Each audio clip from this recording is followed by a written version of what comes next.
kids from maybe birth to 18, then it seems like there's a gap. There's a huge gap. And I can't speak to anyone else, but I think just to arbitrarily use an age as a cutoff point and say everybody is ready to roll on their own, especially those that have had very significant issues, that's very difficult for these kids. And so they go out into the world, they do the best they can. They've been armed with clinical treatment if they've been with us, and there is a Road to Independence program within the state of Florida for children in the foster care, but sometimes all of that just isn't enough for these kids. And so that seems to be, I would say, a challenge for us in trying to prepare for the best treatment plan and discharge plan for these children when they're leaving us. Because again, these are kids that don't always have families to go home to. Many of these children have been permanently removed from their families. They're in a system of care, and it's unfortunate, but it had to happen because of the level of abuse and neglect. And sometimes they're temporarily removed from their families while the families are working hard on their issues as well. So it is it's very necessary, I think, that society take a look at this and make some adjustments and improvements to this concept. What are some of the things that the community can be involved with? Thank you for asking. Well, we're dealing with children and teenagers, and to a certain extent, they're normal children and teenagers. They have all the same needs as children and teenagers do. Right now, obviously, our focus is on providing our children with more than an adequate holiday. Again, at the hospital level of care, or even we have a couple of group homes in Brevard County and another residential treatment program up in Titusville. Irrespective of where these kids are, they have one common issue. They're not kids that have a home to go home to over the holidays.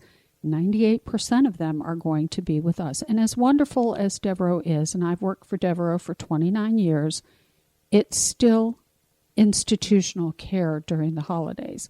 So yes, we pull out all the stops. We have a food services department. They're doing a buffet that mirrors something you would get in a grand hotel. We seek the partnership of the community to be able to have enough holiday gifts for our children, because remember, these are kids, and some of these children haven't ever had a Christmas before. Very fortunate, we have the Merritt Island Kiwanis come out every year and do a barbecue for our children, and they bring Santa and Mrs. Claus. And I think every year this happens, we've got children that don't want to go near Santa and Mrs. Claus because they don't know who they are. They don't understand the concept of Santa. They haven't been taken to a Santa, something that you and I take for granted in our families. That happens on a routine annual, sometimes multiple times during the Christmas season. So these children have been sadly lacking in some of the cultural education that we provide to our own families. And so the community can help us by providing holiday gifts, gift cards. We do not in this county have a lot of young children. We have mostly children that are middle school to high school age. So things that teens would like: cosmetics for the girls, sports equipment for the boys, craft items. Gift cards work very well for us. A gift card with a denomination of $10 works to Walmart or Target. Works very well for us because we can put them with other $10 gift cards to Walmart or Target and go out and do shopping for things that we don't get that the children have requested, because we really do aim to give them a decent holiday. Now, the holidays are difficult on everyone. Anybody you talk to, everybody's got a story. Somebody's lost a family member or whatever has happened to them. Well, these children have that magnified 10 times. They're not in their own home. Maybe they've been removed from their family. Perhaps, as in most cases, they've been abused. Some of them have been highly sexually abused. They don't have good Christmas memories. So we try to provide for their human needs while they're with us as well. How are they responding to the changes once they come on your facility and everything that you're providing? Well, sometimes it takes a little bit of time to establish that trusting relationship. Because again, if you're a child that's been abused by adults, and maybe you've been abused by more than one adult, and it's gone on for a while in your life, what reason do you have to trust an adult? So sometimes just the establishment of the therapeutic relationship is somewhat difficult. Although you saw we've got a great program on that campus. We actually have certified art therapists on that campus. We're blessed to have 2 of them. And this is something that has worked phenomenally for our children because the expression of oneself through art can really move them forward in their clinical treatment. Likewise, we have the capacity to have music on our campus. We've got a music room in our Health and Wellness Center. We don't have a music therapist yet. Hopefully we will someday, but we have very talented staff who are musicians that help us run a choir and help us run a gospel choir. And the children have a little soundproof recording booth that they can mix music in. And music is one of those universal languages, and it also helps tremendously in the healing process. So we're very fortunate to have those types of therapies also available on our campus that not everyone does. So what drives you? What drives me? Well, I'm a nurse by discipline, and I've done psychiatric nursing before, done some med-surg nursing in my life. When I came up here and responded to the ad for Devereaux and walked on the campus for the first time, I just had a sensation because that hospital campus that I've been speaking about mostly today was the first place that Devereaux built in 1988 in the state of Florida. So we've grown to be in over 43 counties since then.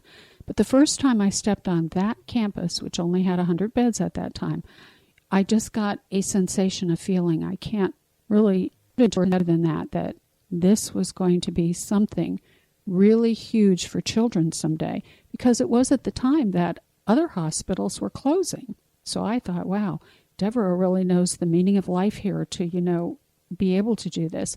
And they did it with a good deal of help. We opened that campus on land that was donated by the very generous Duda family in some partnerships with people out in the community that worked on this for years. And it was based on a request by then Governor Bob Graham, who was tired of sending his children out of state to get treatment. He wanted to provide the service in Florida. He was a man, a very wise man ahead of his time. So Devereaux came in, and since that time has expanded, as I mentioned, over 43 counties. Now, this is the only hospital level of care that we have for Devereaux in Florida. In fact, Florida only has 4 such programs throughout the United States, so they're not available everywhere. Can you mention the other facilities that Devereaux is connected? I know you mentioned Titusville. In Brevard County, we have a residential program. Your listeners might be aware of Country Acres up in Titusville. And a few years ago, that program morphed by the county's request into being a residential treatment center, and Devereaux was fortunate to get the bid on it. So we lease the property and we provide services to 24 boys in our care. That's considered more of a step-down program. So those boys are out in the community. They're out in the community going to public schools. They're volunteering for things. They're taking that next step to get ready to leave a residential treatment program. Then on Aurora Road, we have a similar program for girls, and that's a 12-bed program. Same sort of concept. The girls are out in community school and engaged with the community. In fact, one of the nice parts of my job is on Saturday, I get to go to the YMCA in Suntree and pick up Christmas gifts that the Y has organized for our girls, because our girls use that YMCA. Then in Palm Bay, we have 2 group homes, 6 beds each, and they're a little bit different. They're treating children and mostly adolescents that are on the autism spectrum. And then the hospital campus. We have also a small outpatient program that deals, we call it family care. It's mostly a foster care type of scenario for, again, those on the autism program. Now, you also have a autism program at Devereaux. At that campus? At your campus? At our hospital campus, we do. In fact, it's pretty extensive. It's probably close to, we have those 3 programs on that campus. So we've got the one that really deals with psychiatric, emotional issues of children that are fairly high functioning. And then we've got the autism program. So children on the autism spectrum that might be considered profound. They might come into us nonverbal. They might not be able even to toilet themselves. We have the capacity, the ability, the treatment expertise to be able to treat them. Then we get children on the autism spectrum that are Asperger's, and those are the higher functioning children and adolescents with autism. So we have just a wonderful program that's tailored to whatever they're, again, going back to that individualized care. Then the third aspect of what we do on that campus is we have a program that treats girls specifically who have been removed from human trafficking, and they require a good deal of highly specialized treatment, and that supervision comes from Orlando. So we've got a clinical unit that's delivering services and assisting with those girls throughout Florida, but if they're in our highly intensive program at our campus in Vieira. How many kids do you have at your campus? At the hospital campus, Yes, there's 136 beds, and I can almost guarantee you we're going to be full for Christmas. In Palm Bay, we've got the 2 6-bed homes in the community. On Aurora Road, that's 12 beds and 24 up in Titusville. So that, not counting the outpatient program I spoke of briefly, that's close to 200 children in residential treatment in Brevard County. Throughout Florida, it's thousands of children because, again, we're dealing with issues from prevention all the way up to other residential treatment in the Orlando area to a vast program of outpatient services and case management services for children that are still in their homes. The number one objective is to try to enable that family to stay together. It's going to be much better if it's a safe environment for the child, if the family integrity can be maintained. And so we have large programs that deal with all of the issues that surround families in need. Now, with the kids on your campus, do you provide transportation to them outside to get other treatments? Get other treatments? Not too much. Possibly medical. Now, when I say we're a specialty hospital, we don't have an emergency room. We're not Baker Acting, what's called a Baker Act here in the state of Florida.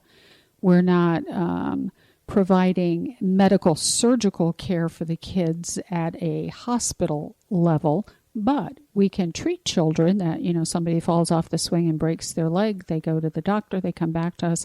We have nurses there around the clock. We have 3 full-time psychiatrists that are on not just calling orders in, on our campus every day and taking call every day. So we have the ability to be somewhat self-contained in that regard. But our kids are, once they meet appropriate behavioral levels, they're out in the community as well with staff. The difference is they're with staff all the time. They may go to the mall, they may go to the beach. If we get tickets to some of the amusement parks, we take them. Any place you would take your child that they'd be interested in going, so would our kids. Yeah. Because of our time, can you please let our listeners know how to contact you? You're welcome. That would be good to know. All right. Again, I'm Patti Hurst. I'm the development staff for Devereaux. My office is at the campus at 8000 Devereaux Drive in Melbourne. If you know where the Brevard Zoo is, we're right across, just about right across Wickham Road on Morel. My phone number is 321-258-1772. I'd love to tell anybody more about our program. And as Opal knows, we give tours. Need a little bit of advanced planning so that the children and the teachers know we're coming. But we also have a holiday open house on Wednesday, which is tomorrow, from 4:30 to 6. That's at the 8000 Devereaux Drive address. And the children are the stars of that show. It's a winter wonderland this year. You can tour the classrooms we spoke about, see what the kids are involved in, and please come. Well, thank you, Patti. We definitely was very knowledgeable, and definitely you brought some light to us all about Devereaux, and We really